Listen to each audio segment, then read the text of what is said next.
fellow aliens, I'm Cipadia, and today I'm going to be going over my song Faye, which came out on June 7th.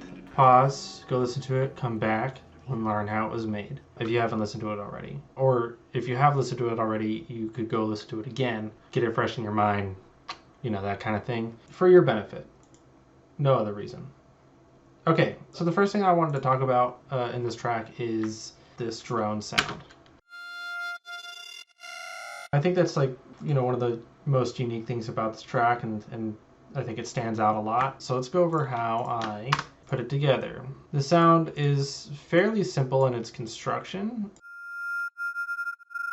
The whole sound is based around this sine wave and this unison D tune. So I have two voices, and I'm using LFO 1 at a rate of 2 bars to modulate the D tune of the unison voices. And because it's a sine wave, it creates an interesting sound. And then you do things like bring in, this is also a sine wave with a warp mode on, and that's frequency modulating oscillator A.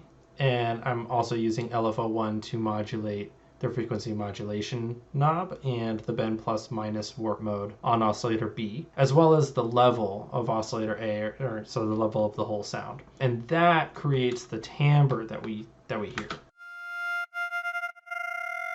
So it goes from being this kind of high-pitched tone to more of a fleshed out, like it sounds, what's the word I'm looking for? More of like a fleshed out tone. And so then we added a distortion, a sinoid fold distortion, and then that makes the high end harsh. So I add in a low 6 filter, and that tames the high end so it's not so harsh. Because this is what it sounds like without the filter. We add this filter to cut out the lows, and then this, these two things are effects that create the this fill. So that's a frequency shifter going down with the fine knob, and an auto pan, the amounts coming up, and it's at a rate of 16th notes. I have that same effect on a lot of different layers that are occurring in this section. The bass layer has those effects as well. Moving on to the next little bit of sound design, it's this Creature Wobble. I've named it Creature Wobble. I don't know why I decided to call it that, but it sounds like this. And it sounds different every time you hear that, and that is because the patch that I used is a phase plant patch. This phase plant patch is Nero 46. So this is part of my NeuroBass folder. You know, if you're familiar with my TikTok, or if you know me from my TikTok videos, then you might know the NeuroBass sound design videos that I was doing a while back. This is number 46 from day 46. And it's a NeuroBass, so if you want to go to my TikTok, check out how I made it, you can do that. I'll just go over it really quickly though. It's a sine wave, it's being distorted, and this is like the basic process for creating like these types of sounds is I take a sine wave, I'm phase modulating it, or frequency modulating it with another sine wave. This is on a unison voice with a slight detune, and then I'm running that through a fold back distortion, and then a notch filter that is, you know, the cutoff and the Q are being modulated at random, and then that's coming into another distortion, and then another notch filter with the cutoff and Q being modulated at random. And then this isn't typically something that I would do, but I threw in another distortion and I'm modulating the drive. Any knob that is being moved by one of these three things. There's also some noise on it for some crunch, and then you just run it through a variety of different effects, and you know, if you go see my NeuroBass videos, you'll know what I'm talking about. This is what it sounds like on its own. And then I add in this auto pan at a rate of 16th notes, and this auto filter with an LFO on it at a rate of 16th notes, and you get this. I recorded that down to audio, and I get all of these. I usually record it on a loop, and so I have all these different lanes of recordings, and then I go through and I pick which one sounds best. Leaves me with this sound. So each instance that you hear it, even though it looks like a copy paste job, each instance you hear it, it is slightly different. This, you know, was designed because I needed something to go here that kind of juxtaposed this, but there's also a drum fill here that is also at a rate of 16th notes. So, and then the sub is doing something interesting. So I have the sub, instead of following the rhythm, it is now being modulated by a frequency shifter that is going up. Yeah, it's just it's like a more like intriguing sound than just the sub following the rhythm. And then we move into the section. So you notice this, there's obviously some layers to these sections. This kind of has an A1, A2, B1, B2 set up to it. So A1 being just this. But then as we get into the second sections, I add in these harmonies. So these are fifth harmonies. They allow me to add in more energy without taking away from the original rhythm and melody that you hear. And then to beef that up, I also add in these. So all together,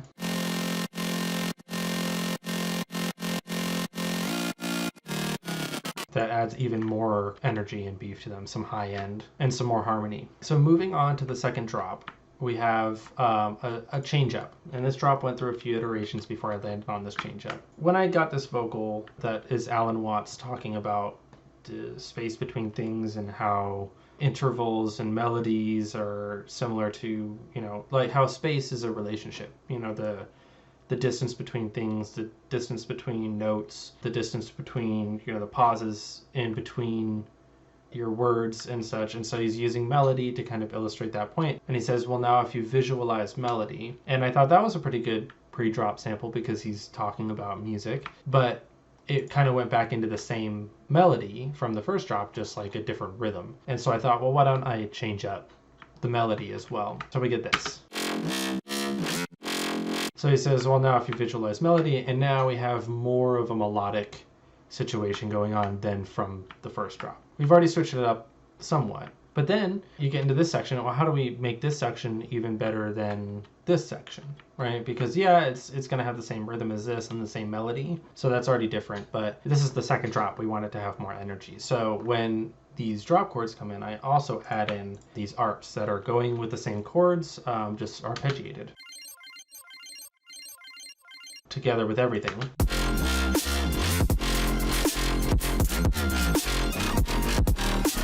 And it just adds like a little bit of extra spice, extra ear candy to the second drop so that it's different and more energetic from the first drop. And then we move on to the second thing that kind of stands out in this track, which is this melodic motif. So this melodic motif carries us into the drop, and I originally wrote it as a placeholder for vocals. I was going to write lyrics and sing this melody, but I'm not very good at writing lyrics. I don't often know what I want to say, and so I didn't. And then I also just kind of liked it. I felt like it was sufficient enough to carry us into the drop, and I liked the sound, and I felt like it just fit. So no changes were necessary. It just stayed the way it was. And then I get to do things like add layers. So I add this sitar layer, adding some brightness so that this stands out in the drop. So it layers with it.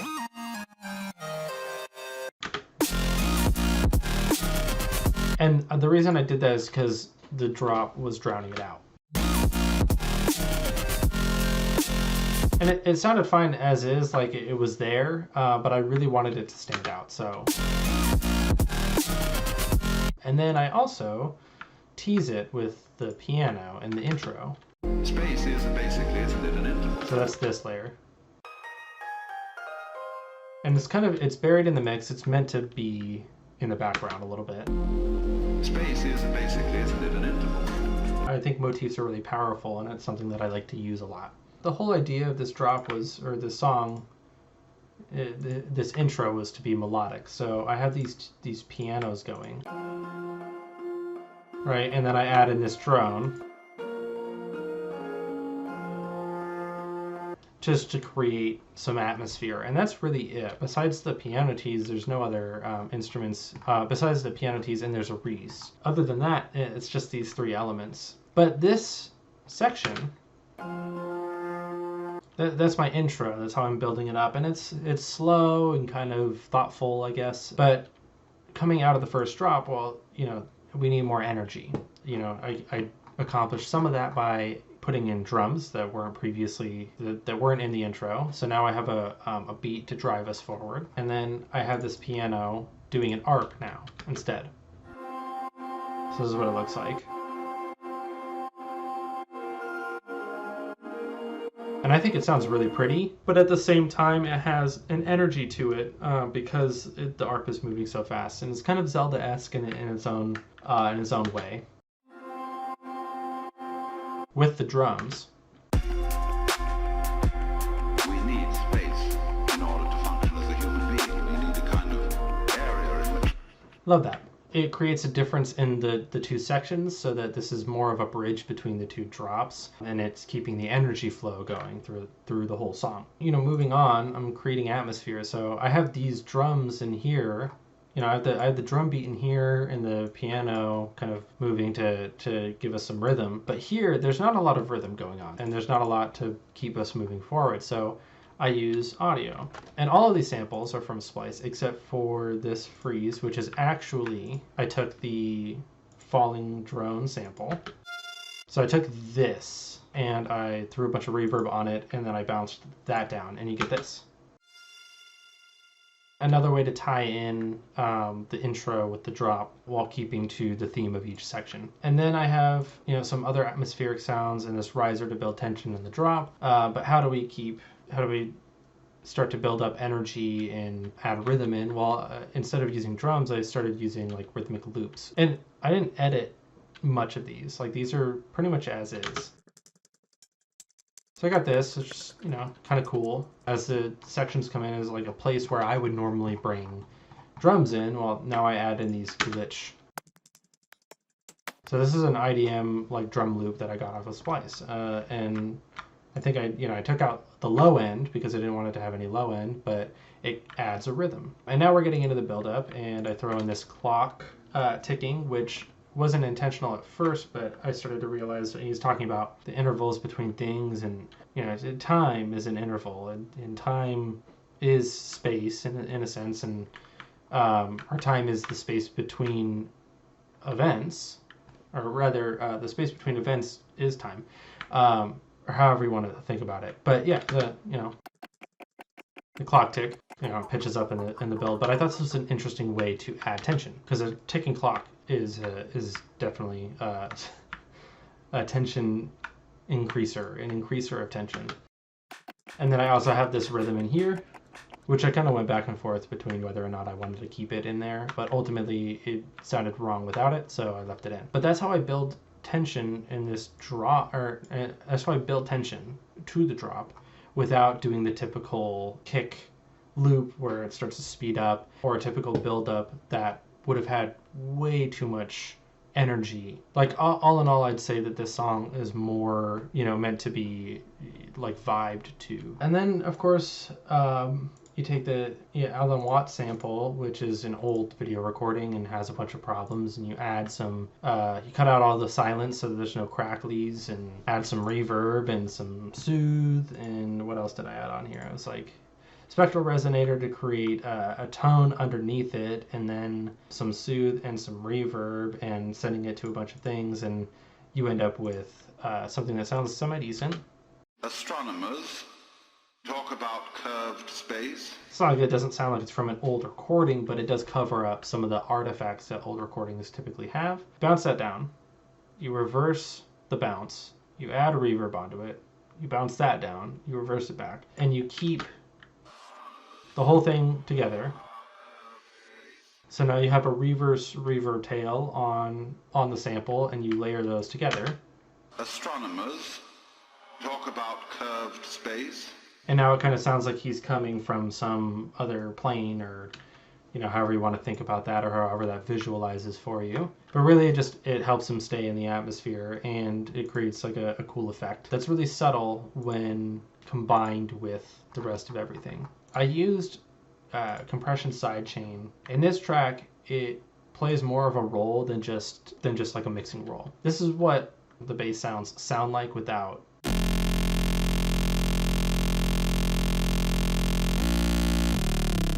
The sidechain is really audible, and it's because without it, the rhythm is not there. It's just a long, drawn-out sound. And so the drums create the rhythm as they duck the sound out.